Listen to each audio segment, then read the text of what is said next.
First world war and second world war के बारे में पढ़ ही रहे थे हम लोग।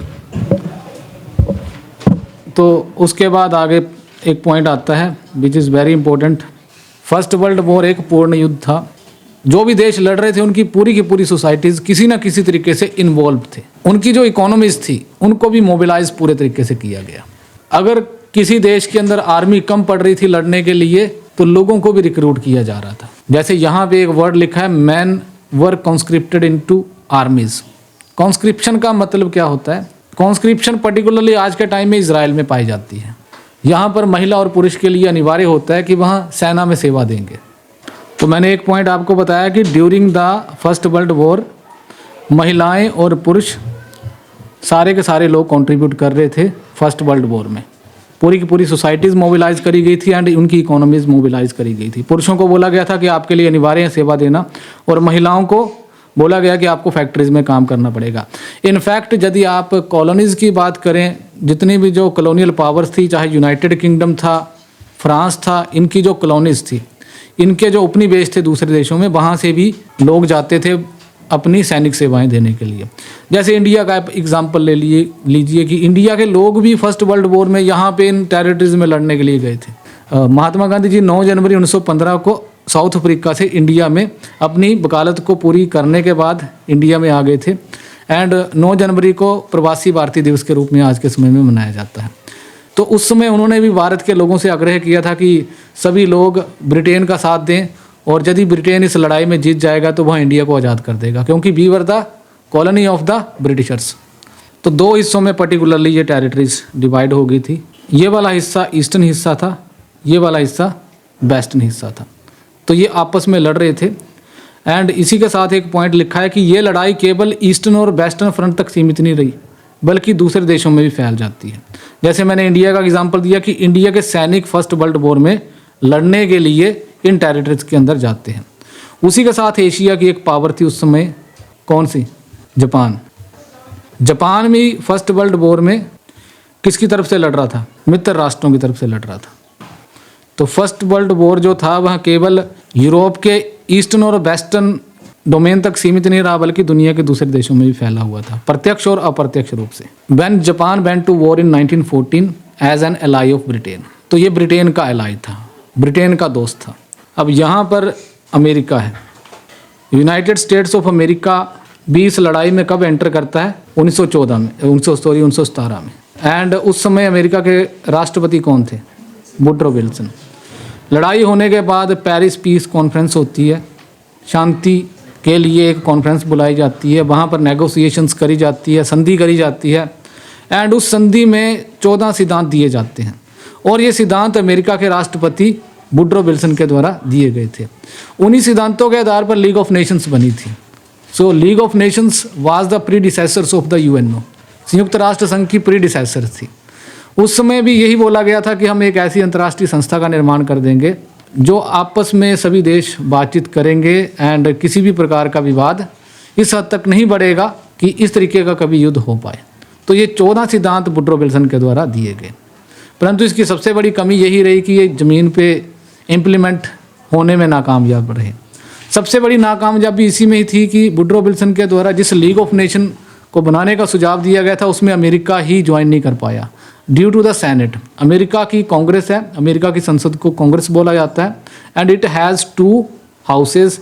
एक को हाउस ऑफ रिप्रेजेंटेटिव कहा जाता है, प्रतिनिधि सदन जिसको हिंदी में बोलते हैं, दूसरे को सेनेट कहा जाता है, सीनेट। तो सीनेट वहाँ का ऊपरी सदन है and it is the most powerful upper house of the world. दुनिया का सबसे ज़्यादा शक्तिशाली ऊपरी सदन है। जैसे कि भारत का जो ऊपरी सदन है वह राज्यसभा है, परंतु ये वीक है। उसी तरीके से इंग्लैंड का जो ऊपरी सदन है वह हाउस ऑफ लॉर्ड्स है, वो भी वीक है। परंतु अमेरिका का जो ऊपरी सदन सीनेट है उसका अपने आप में बहुत महत्व है।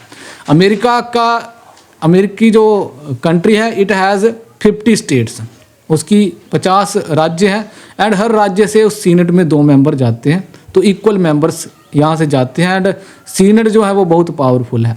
और किसी भी प्रकार की अंतर्राष्ट्रीय संधि या इंटरनेशनल डोमेन में कोई नेगोशिएशंस करी जाती है तो सीनेट के द्वारा उसको पास करना बहुत ज़रूरी होता है। तो उस समय जब अमेरिका के राष्ट्रपति वुड्रो विल्सन के द्वारा कहा गया कि हम लीग ऑफ नेशन बनाने का सुझाव देते हैं, एक ऐसी अंतर्राष्ट्रीय संस्था बनाएंगे जो दुनिया के अंदर शांति लाएगी, तो ड्यू टू दिस सीनेट ने उसको पास नहीं होने दिया, राष्ट्रपति ने तो कह दिया, उसके कारण अमेरिका उसका मेंबर नहीं बन पाया।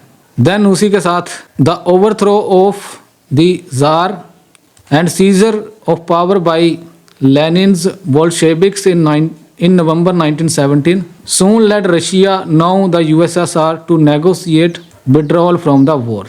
यहाँ पर जो जार था रशिया का वो रूल कर रहा था, TSAR, टी यहाँ पर साइलेंट है। एंड जो पावर सीज करी गई थी वो लेनिन के द्वारा करी गई थी। बोल्शेविक्स का मतलब है ये एक पार्टी थी जिसको लीड कर रहे थे लेनिन, और ये एक कम्युनिस्ट पार्टी थी, और रशिया एक पिछड़ा हुआ देश था। उसके बावजूद भी वहाँ पर क्रांति कामयाब हो जाती है साम्यवादी। यदि आप मार्क्सवाद को पढ़ेंगे तो मार्क्स ने क्या कहा था कि क्रांति वहाँ पे होगी जहाँ पर कोई सोसाइटी मॉडर्नाइज्ड हो चुकी होगी, जहाँ पर बड़ी बड़ी इंडस्ट्रीज बन चुकी हैं। तो कार्ल मार्क्स जो बेसिकली वो जर्मनी से थे, वो बाद में उन्होंने इंग्लैंड में जाकर अपनी जो भी किताबें थी वो लिखी हैं लाइफ के लेटर फेस में। एंजल्स उनके दोस्त थे। इनके द्वारा उस समय यूरोप के अंदर इंडस्ट्रियलाइजेशन के कारण जो बुराइयां जन्म ले चुकी थी, जिसके कारण मजदूरों का बहुत शोषण होता था, उसको इनके द्वारा उजागर किया गया। दास कैपिटल इनके द्वारा लिखी गई एंड कुछ और भी किताबें इनके द्वारा लिखी गई हैं। इनके एक मित्र थे एंजल्स, दोनों ने मिलकर भी काम किया है। कम्युनिस्ट मैनिफेस्टो भी इन्होंने लिखा है। इन्होंने साम्यवादी क्रांति की बात करी थी और कहा था कि इतिहास हमेशा ही वर्ग संघर्ष से घिरा हुआ है।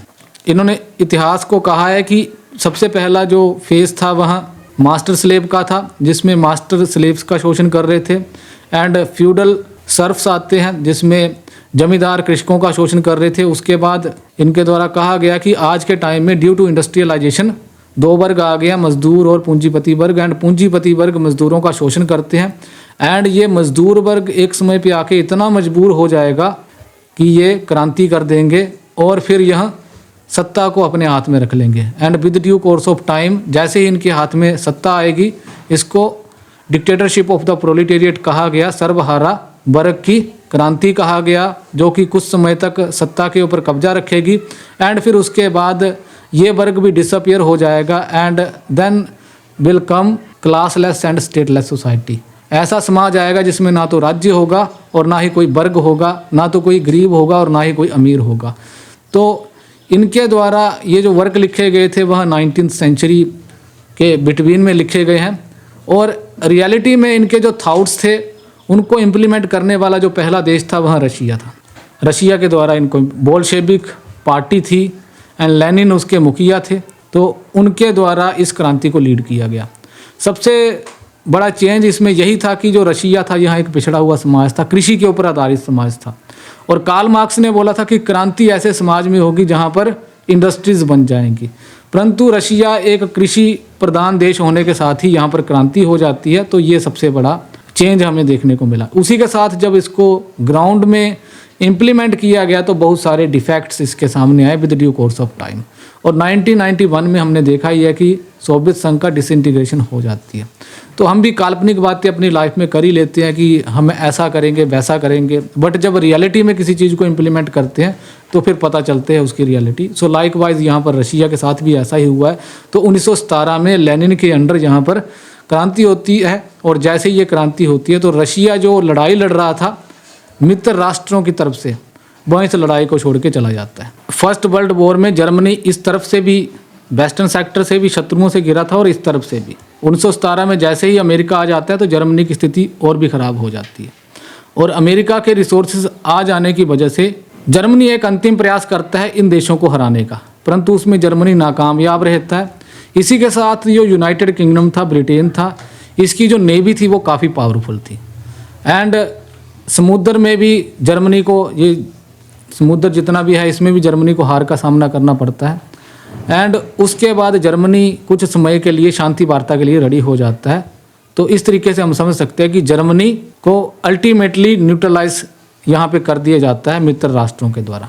उसके बाद ट्रीटी ऑफ वर्साइल्स होती है। वर्साइल्स की ट्रीटी करी जाती है, पीस ट्रीटी करी जाती है पेरिस, फ्रांस के अंदर। प्रोमिस्ड वो था न्यू फ्रेमवर्क, एक ऐसा फ्रेमवर्क दिया जाता है सो दैट कि यूरोपियन सिक्योरिटी को इंश्योर किया जाए एंड न्यू इंटरनेशनल ऑर्डर को इंश्योर किया जाए। तो जब हम क्लाइमेट चेंज के बारे में पढ़ रहे थे तो मैंने आपको फ्रेमवर्क का मतलब समझाया था। फ्रेमवर्क होता है एक ढांचा जिसमें बताया जाता है कि इन की प्रिंसिपल्स के आधार पर अगली व्यवस्था चलेगी। जैसे फॉर एग्जांपल आपकी फैमिली में कोई फंक्शन आपने करना है तो आप उसका एक फ्रेमवर्क बनाते हैं। कॉलेज की कोई एक्टिविटीज़ होगी उसका कोई फ्रेमवर्क होगा। लाइकवाइज किसी भी चीज़ का एक ढांचा बनाया जाता है। तो यूरोपियन सिक्योरिटी को इंश्योर करने के लिए एक ढांचा प्रस्तुत किया जाता है और पर्टिकुलरली आप कह सकते हैं कि वुड्रो विल्सन के द्वारा जो 14 प्रिंसिपल दिए गए हैं उसको ही आप एक प्रकार का फ्रेमवर्क कह सकते हैं, जिसके द्वारा कहा गया कि किस तरीके से हम यूरोप की सिक्योरिटी को इंश्योर कर सकते हैं। और उसी के साथ मैंने पहले ही कहा था कि यदि आप 1945 के पहले की विश्व की राजनीति की बात करें तो पर्टिकुलरली हम यूरोप की ही बात करते हैं, दुनिया के दूसरे देशों की बात नहीं करते। दुनिया के दूसरे देशों की बात तो हम 1945 के बाद करना शुरू करते हैं जब डीकोलोनाइजेशन का प्रोसेस शुरू होता है। नीदर ऑब्जेक्टिव वाज अचीव्ड, इन दोनों में से किसी भी प्रकार का उद्देश्य अचीव नहीं किया जाता है। यूरोप ना तो यूरोप की सिक्योरिटी इंश्योर करी जाती हो पाती है और ना ही विश्व की शांति इससे इंश्योर हो पाती है। इसी के कारण हम देखते हैं कि दूसरा वर्ल्ड वॉर होता है, क्योंकि यदि पहले विश्व युद्ध के बाद हुई संधि में कुछ फ्रेमवर्क तैयार किया गया था उसकी कामयाबी तो इस आधार पर तय होगी कि दूसरा विश्व युद्ध ना होता, तो यहाँ पर दूसरा विश्व युद्ध भी हो जाता है। जो जीतने वाली शक्तियां थी इनके बीच ही विवाद होना शुरू हो जाते हैं। जब ये संधि कर रहे होते हैं तो इनके बीच ही विवाद होना शुरू हो जाते हैं। तो जर्मनी के साथ कैसा बर्ताव किया जाना चाहिए, पहले तो जो देश जीत चुके हैं उनके बीच ही डिफरेंसेस हैं और अंतर्राष्ट्रीय व्यवस्था कैसी होगी इसको लेकर भी इन देशों के बीच विवाद थे। तो ट्रीटी जो करी गई थी, जो संधि करी गई थी, ये इस बात में फेल हो जाती है कि यूरोप की जो सेंट्रल प्रॉब्लम थी वो क्या थी। तो ये सेंट्रल प्रॉब्लम को ही टैकल नहीं कर पाती। और सेंट्रल प्रॉब्लम क्या थी, जैसे ही जर्मनी 1870 में यूनाइटेड होता है तो हम देखते हैं कि जर्मनी के अंदर फ्रस्ट्रेशन भी एक उभरना शुरू हो जाती है, क्योंकि जर्मनी जैसे ही यूनाइटेड होता है तो इसके जो ओलिगार्क्स थे, जो इसके डिक्टेटर थे, उनके द्वारा कहा गया कि जर्मनी को जो शेयर मिलना चाहिए, जर्मनी को जो रिस्पेक्ट मिलनी चाहिए दुनिया में, वो अभी तक नहीं मिली है। तो जर्मनी भी अपने आप को असर्ट करना शुरू कर देता है, दूसरे देशों में अपनी कॉलोनीज बनाना शुरू कर देता है, अपने उपनिवेश बनाना शुरू कर देता है। जर्मनी भी अपने आप को इंडस्ट्रियलाइज करना शुरू कर देता है, जिसके कारण यूरोप की सिक्योरिटी को एक चैलेंज मिलता है। एंड जब फर्स्ट वर्ल्ड वॉर के बाद जर्मनी की प्रॉब्लम को सही तरीके से टैकल नहीं किया जाता है तो उसके कारण धीरे धीरे जर्मनी के अंदर एक बदले की भावना भी आती है। तो हम देखते हैं कि हिटलर जैसा व्यक्ति आता है जो लोगों की फ्रस्ट्रेशन का यूज़ करते हुए उनको कहता है कि जर्मनी को अपना बदला लेना है बाय क्रिएटिंग न्यू स्टेट्स। और इसके लिए फर्स्ट वर्ल्ड वॉर के बाद की गई संधि भी जिम्मेदार थी, क्योंकि जर्मनी से कुछ नई स्टेट्स बनाई गई एंड जर्मनी के बॉर्डर्स ऐसे बना दिए गए जो कंटेस्टेड थे दूसरे देशों के साथ, कि फर्स्ट वर्ल्ड वॉर के कारण दुनिया की अर्थव्यवस्थाओं को बहुत नुकसान होता है। एंड अमेरिका की जो वॉल स्ट्रीट थी वो क्रैश हो जाती है 1929 में। पूरे यूरोप के अंदर और पूरी दुनिया के अंदर द ग्रेट इकोनॉमिक डिप्रेशन आ जाता है, आर्थिक महामंदी आ जाती है। एंड इसी आर्थिक महामंदी के कारण जिन देशों के अंदर डेमोक्रेसी वर्क कर रही थी, जिन देशों के अंदर लोकतंत्र आ चुका था, वहाँ पर लोकतंत्र डिसअपियर होना शुरू हो जाते हैं। लोकतंत्र की स्टेबिलिटी के लिए दो फैक्टर हमेशा ही बहुत महत्वपूर्ण बताए जाते हैं। एक किसी भी समाज का आर्थिक आधार पर समृद्ध होना एंड उसी के साथ दूसरा लोगों का पढ़ा लिखा होना। तो जैसे ही ये जो डेमोक्रेसी कुछ कंट्रीज़ में वर्क कर रही थी, जैसे ही उनकी अर्थव्यवस्थाएं बुरी स्थिति में फंसती है तो उनकी जो आर्थिक समृद्धि थी वो खोने लगती है। और जब किसी देश की आर्थिक समृद्धि खोने लगती है तो वहाँ पर लोकतंत्र के ऊपर भी प्रभाव पड़ता है। उसी के कारण कुछ नई विचारधाराएं अपना स्थान लेना शुरू कर देती हैं। हमने पाया कि 1917 में कम्युनिस्ट क्रांति हुई, तो फिर उसके बाद जैसे ही डेवलपमेंट के काम शुरू होते हैं तो दुनिया के दूसरे देश भी कम्युनिज्म की तरफ आकर्षित होते हैं। उसी के कारण जो फासिज्म था वह इटली के अंदर आता है, उसी के कारण जो नाजिज्म था वह जर्मनी के अंदर आता है। हिटलर और मुसोलिनी जैसे लीडर्स को उभरने का मौका मिलता है। The effects on the German society was particularly significant. German की जो सोसाइटी थी उसके ऊपर यह प्रभाव पड़ना बहुत लाजमी था। ऑल मॉडर्नाइज स्टेट सफर्ड मास अनएम्प्लॉयमेंट। जितने भी जो मॉडर्नाइज स्टेट्स, मॉडर्नाइज लिखा है एक वर्ड, आधुनिकीकृत राज्य। आधुनिकीकृत राज्य का मतलब यह है कि ऐसा समाज जहाँ पर औद्योगिकरण हो चुका है बड़े लेवल पर, और वहाँ के जो मेजोरिटी ऑफ द पीपल है they are working in industries में काम कर रहे हैं, एंड उन देशों की अर्थव्यवस्था में उद्योग बहुत बड़ा कंट्रीब्यूट करते हैं। उसी को क्या बोलते हैं, औद्योगिकृत या फिर आधुनिकीकृत समाज। तो जितने भी जो यूरोप के आधुनिकीकृत समाज थे, जैसे ही ग्रेट इकोनॉमिक डिप्रेशन आता है, सफर्ड मास अनएम्प्लॉयमेंट, बड़े लेवल पर बेरोजगारी पूरे यूरोप के अंदर फैल जाती है। But Germany inflation was acute, Germany के अंदर इन्फ्लेशन बहुत बढ़ जाती है, महंगाई बहुत ज़्यादा बढ़ जाती है, दुनिया की अर्थव्यवस्थाएं बुरे तरीके से प्रभावित होती हैं। एंड पर्टिकुलरली जर्मनी की बात करी है, हालांकि दूसरे देश भी इससे बुरे तरीके से प्रभावित होते हैं, क्योंकि हमने पाया कि जो due to liberal democracy Europe की अर्थव्यवस्थाएं आपस में इंटीग्रेटेड हो जाती है, एंड जैसे ही वो इंटीग्रेटेड होती है तो एक देश के ऊपर पड़ने वाला प्रभाव दूसरे देश के ऊपर भी पड़ता है। तो इसलिए ग्लोबलाइजेशन का एक नुकसान भी बताया जाता है आज के टाइम में, कि अब जब आप अर्थव्यवस्थाओं को लिबरलाइज करके आपस में जोड़ने का प्रयास करेंगे तो दुनिया के एक कोने में हो रहे नुकसान, आर्थिक नुकसान का प्रभाव दूसरे देश में भी पड़ता है। So economic and political instability provided the ground in which support for the Nazis took root. तो जर्मनी के अंदर जो नाजीज थे, इसी स्थिति ने उनको वहाँ पर अपनी जड़ें जमाने के लिए एक प्लेस प्रोवाइड करवाया।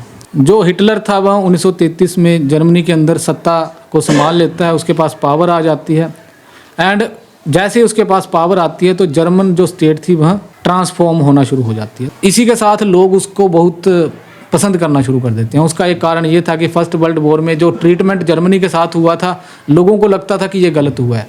उन्होंने हिटलर के अंदर देखा कि हिटलर हमारी ही बात कर रहा है। उसी के साथ मास लेवल पे अनएम्प्लॉयमेंट फैल जाती है, एंड जैसे ही बेरोजगारी फैलती है तो जो युवा वर्ग था उनको जगह जगह पे लताड़ा जाता है, एंड जगह जगह पे उनको अपमान का सामना करना पड़ता है। एंड जैसे हिटलर आता है वो बोलता है कि आप हमारे देश का गर्व हैं, आप ये लीजिए, वर्दी लीजिए, आप राष्ट्रवादी हैं, आपको हमारे देश को महान बनाने के लिए ये करना पड़ेगा।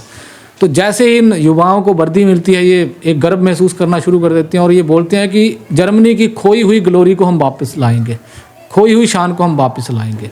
तो इस तरीके से जो आर्थिक आधार था उसने हिटलर जैसे नेता को ले आने में एक अपना रोल प्ले किया है। क्यों किया है? क्योंकि जब व्यक्ति किसी बुरी स्थिति में फंसा होता है तो वो अपने माइंड का प्रयोग नहीं करता। आप देख लेना कि आप चाहे जितने मर्जी इंटेलेक्चुअल हैं, कोई भी आप में से जितना मर्जी समझदार है, बट जब आपकी लाइफ में कोई प्रॉब्लम आती है जो आपको बुरे तरीके से अफेक्ट कर रही है, तो उस स्थिति में आप जितना मर्जी ज्ञानी हैं तो आप अल्टीमेटली किसी सेकंड पर्सन के पास एडवाइस लेने जरूर जाएंगे।